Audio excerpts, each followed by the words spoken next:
আজকের আলোচনা হচ্ছে B able two. B able two আমরা আজকে কথা বলবো হচ্ছে এই বি এবল টু ব্যবহার নিয়ে। বি এবল টু বিষয়টা কি? বি এবল টু কথাটার মানে হলো এইখানে যে বি শব্দটা আছে, আমরা এই বিটাকে বুঝবো হচ্ছে বি ভার্ব। এখানকার বি বলতে আমরা বুঝতে পারছি এটা হচ্ছে বি ভার্ব বোঝাচ্ছে। সো বি ভার্ব কি জিনিস? আমরা জানি যে অ্যাম ইজ আর ওয়াজ আর এগুলোকে বলা হয় be verb. Am is are was আর এগুলোকে বলা হয় বি ভার্ব। এখন আমি এখানে যদি প্রেজেন্ট টেন্স হয় এই বি এর পজিশনে ব্যবহার করতে পারি অ্যাম ইজ আর। যদি পাস্ট টেন্স হয় এই বি এর পজিশনে ব্যবহার করতে পারি ওয়াজ অথবা ওয়ার। যদি ফিউচার টেন্স হয় তাহলে আমরা বি এর পজিশনে ব্যবহার করতে পারি শ্যাল বা উইল। এখন আসেন, তো এই এইবল টু মানে হলো সক্ষম হওয়া। এবল টু মানে সক্ষম। এবল টু মানে কি? সক্ষম। এখন আমরা যখন বলবো am is are able to, তার মানে am able to, is able to, are able to, তখন বোঝাবে বর্তমান সময়ে সে কোনো কাজ করতে সক্ষম। আচ্ছা, যেমন আমরা একটা উদাহরণ দিই যে I am able to teach you. এটার বাংলা হচ্ছে আমি বর্তমানকালে কথাটা মুখে বলতে হবে না, জাস্ট বলবেন যে আমি তোমাকে শিক্ষা দিতে সক্ষম বা সমর্থ। আমি তোমাকে শিক্ষা দিতে সক্ষম বা সামর্থ্য রাখি, ব্যাস। এটাই যখন পাস্ট টেন্স হবে তাহলে কি হবে? They are able to finish the job. তারা কাজটি শেষ করতে সক্ষম ছিল। তার মানে এই যে ওয়ারের সাথে মূলত হচ্ছে এই এবল টুর পরে নতুন একটা ভার্ব আসে, এই এবল টুর পরে প্লাস একটা ভি ওয়ান আসে। তাহলে মূল স্ট্রাকচারটা হচ্ছে অ্যাম ইজ আর ওয়াজ আর shall will plus able to plus V one. তাহলে আমরা একটা লম্বা স্ট্রাকচার কিন্তু চাইলে এখানে লিখতে পারি। তো মোটামুটি বুঝতে পারছেন তো? তাহলে বি এবল টুর ইউজেসটা হচ্ছে আমরা যদি কোনো কাজ করতে সক্ষম বোঝাই তাহলে এটা ব্যবহার করব, এবং সেটা প্রেজেন্ট টেন্সে হলে অ্যাম ইজ আর, পাস্ট টেন্সে হলে ওয়াজ আর, ফিউচার টেন্সে সক্ষম হব বোঝাতে এই শ্যাল বা উইল কথাটা ব্যবহার করা হবে। আচ্ছা, ফিউচার টেন্সে উদাহরণ দিই। উই, উইল বা শ্যাল দুইটাই যাই উইয়ের সাথে। আপনারা শ্যালে অভ্যস্ত, আমি শ্যাল লিখি। We shall be able two, না sorry, we shall be able to, we shall be able to go there। আমরা সেখানে যেতে সক্ষম হব, আমরা সেখানে যেতে সক্ষম হব। আচ্ছা, এখানে একটা জিনিস যদি আপনি এরকম চিন্তা করেন যে ভাই আগেরগুলোতে এখানে আমরা বি দিলাম না, কিন্তু এখানে শ্যালের সাথে কেন বি দিলাম? রুলসটা হচ্ছে আপনি যখন এম ইজ আর আর এই যে ওয়াজ আর ব্যবহার করছেন, কিন্তু ফিউচারের বেলায় শুধু শ্যাল না, ফিউচারের সাথে অটোমেটিক শ্যাল বি লাগবে, আবার উইলের সাথে বি লাগবে। কারণ শ্যাল উইল তো মডাল, এগুলোর পাশে ভার্বটা লাগবে, নাহলে হবে না।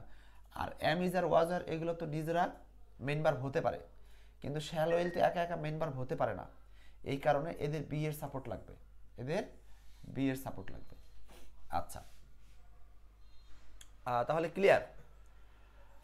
এটা এমন না যে আপনি শ্যালের সাথে একবার বি দিলেন আবার এই বি দিবেন, না, শুধু বি একবার দিলেই হচ্ছে। শ্যাল বি বা উইল বি, তার সাথে এইবল টু প্লাস ভার্বের ওয়ান প্লাস এক্সট্রা। তাহলে এই হচ্ছে বি এবল টু এর ব্যবহার। আমরা এখন বি এবল টু ব্যবহারটা এটা একটু মুছে দিব।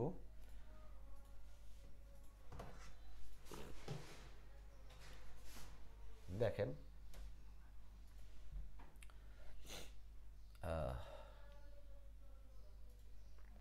উদাহরণ দেখেন এখানে একটা, হ্যাঁ 59 নম্বর, এখানে এটা একটা বিগত সালে আসা উদাহরণ। এখানে বলছে যে Jamie dash leave the hospital only 6 hours after the baby was born. শিশু জন্মের 6 ঘন্টার মধ্যেই জেইমি কি করছে? হসপিটাল লিভ করছে। এই যে লিভ করতে সে সমর্থ হয়েছিল, তার মানে ওয়াজ এইবল টু সমর্থ ছিল। আর ক্যান লিভ ত্যাগ করতে পারে, এটা অর্থ ভালো আসে না। মানে এইখানে কি সে কোনো একটা কাজ করতে সমর্থ ছিল, তো সমর্থ থাকা অর্থে এখানে was able to perfect answer. আচ্ছা, আপনি যদি প্রেজেন্ট টেন্স দেন তাহলে এটা হবে না কেন? কারণ হচ্ছে এই যে আফটার কথাটা আছে না, আফটারের পরে এখানে পাস্ট টেন্স আছে, এই কারণে এখানেও আমরা পাস্ট টেন্সকে ফলো করতে হবে। বোঝা গেছে? আর নইলে অন্যান্য ক্ষেত্রে কিন্তু ইজ এবল টু হয়ই, যে সমর্থ হতেই পারে সে প্রেজেন্ট টেন্সের সেন্সে, কিন্তু এখানে যেহেতু এই পাশে পাস্ট আছে এই জন্য আমরা এখানে পাস্ট নিলাম। বুঝাইতে পারছি? অল্প কথায় বুঝলে অনেক কথার প্রয়োজন হবে না। নেক্সট, সামডে সায়েন্টিস্ট উইল, একদিন বৈজ্ঞানিকরা will dash find a cure for cancer. আচ্ছা, এখানে কি বলছে দেখেন, একদিন বিজ্ঞানীরা উইল ফাইন্ড এ কিউর, এখন উইলের সাথে কি আনসার করবে, মানে একদিন বিজ্ঞানীরা সমর্থ হবে ক্যান্সারের প্রতিষেধক আবিষ্কার করতে, একদিন বিজ্ঞানীরা কি হবে, সমর্থ হবে। তাই আছে will be able two, B able two. এখানে তো শ্যাল বা উইল দিলে তার সাথে বি অটোমেটিক লাগবে, অটোমেটিক বি লাগবে। বুঝাইতে পারছি?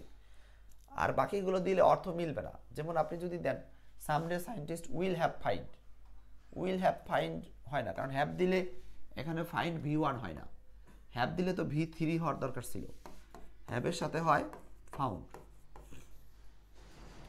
আবার উইল হ্যাভ টু, এটা অর্থ মিলবে না। হ্যাভ টু মানে হচ্ছে কোনো কাজ করতে বাধ্য থাকবে, খুঁজে বের করতে বাধ্য থাকবে, বিজ্ঞানী নাকি বাধ্য নাকি।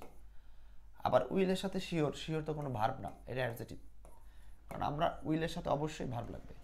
সো আনসারটা হচ্ছে বি নাম্বার। ঠিক আছে?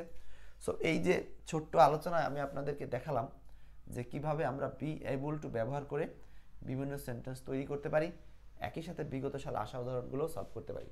এরকম হাজারো সেন্টেন্স হতে পারে বি এবল টু দিয়ে ব্যবহার করা। ঠিক আছে, এখন আসেন আমি আপনাদেরকে একটু দেখাবো বি এবল টু নেগেটিভ ব্যবহার।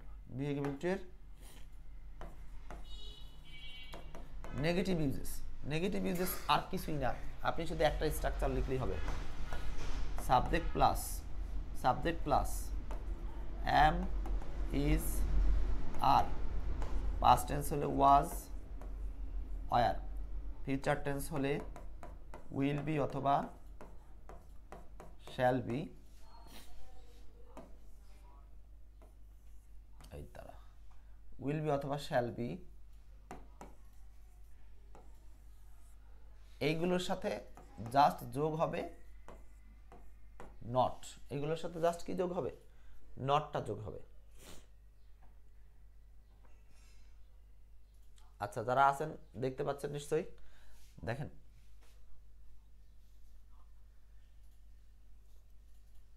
ও আচ্ছা, এখানে একটা পার্থক্য আছে, সেটা হচ্ছে এই নটটা এম ইজ আর ওয়াজ আর এর পরে বসলেও শ্যাল বা উইলের ক্ষেত্রে একটু চেঞ্জ। শ্যাল বা উইলের ক্ষেত্রে নটটা বসবে হচ্ছে আমি, আরে আল্লাহ, প্লাস নট প্লাস নট।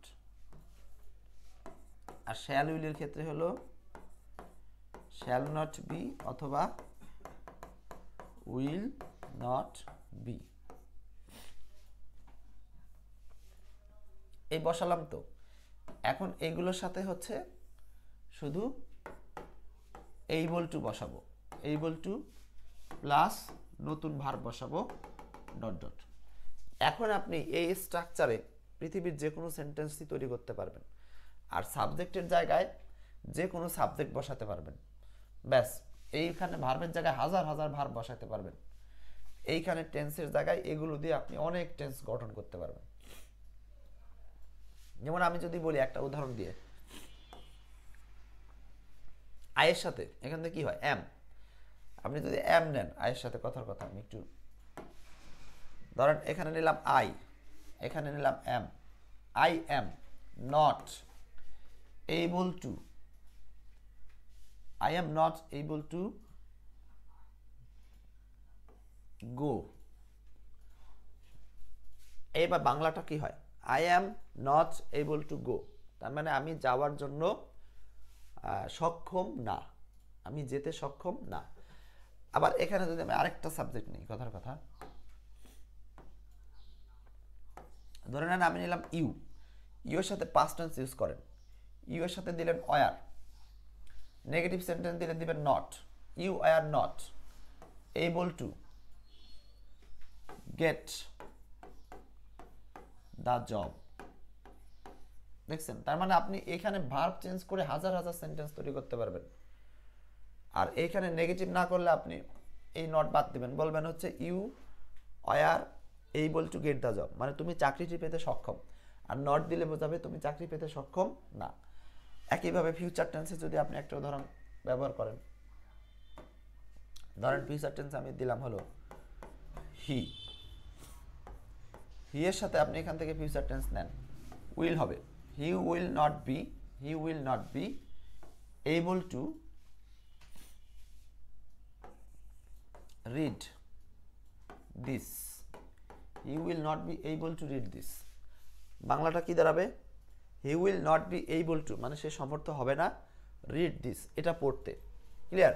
তার মানে আপনি চাইলে এই স্ট্রাকচারকে ফলো করে হাজার হাজার সেন্টেন্স তৈরি করতে পারবেন। সো এই ছিল ছোট্ট ক্লাসের আয়োজনে বি এবল টু। কেমন লাগলো? আমার ঠান্ডা লাগা সত্ত্বেও অনেক কষ্ট করে ক্লাস নিচ্ছি। তো যাই হোক, এইভাবে প্রতিনিয়ত আমাদের সাথে ক্লাস করতে হলে এক্সপার্টের সাথে থাকেন, আর সব মিলিয়ে ভালো থাকেন। এই ক্লাসটা এখানেই শেষ করছি। ধন্যবাদ।